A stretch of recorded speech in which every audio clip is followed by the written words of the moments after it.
وأنت تعيش هذه الأنفاس الكريمة النفيسة من هذا الشهر الكريم، ماذا قدمت لنفسك؟ ماذا أودعت في صحيفتك؟ ما هي مواقف الخير التي سجلت فيها اسمك وبقوة وحرارة ترجو ذخرها ورحمتها ونورها وبركتها يوم الوقوف حافيا عاريا بين يدي الله؟ هذه المجالس الطيبة المباركة التي يختلف إليها ويسعى إليها المسلم الذي يرجو رحمة ربه، ولم لا؟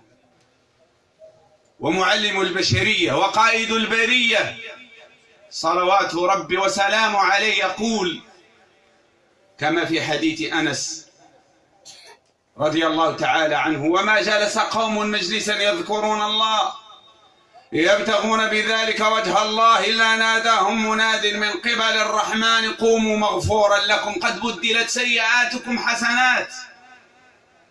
من منا لا يرغب أن تبدل سيئاته حسنات في شهر الغفران وشهر الرحمة والقرآن؟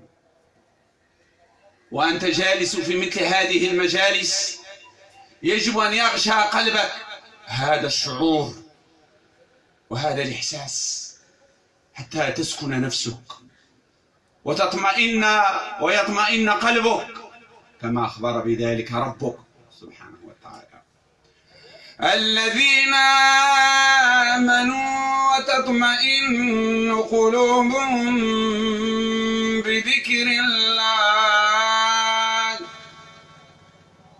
ألا بذكر الله تطمئن القلوب. والله لو سعيت في جميع الاتجاهات وفي جميع الطرق لن تجد ما يطمئن قلبك ويسكنه غير ذكر الله سبحانه وتعالى. مهما أوتيت من الدنيا ولو حزتها جميعها بجميع حذافيرها لا يسكن قلبك بذكر الله.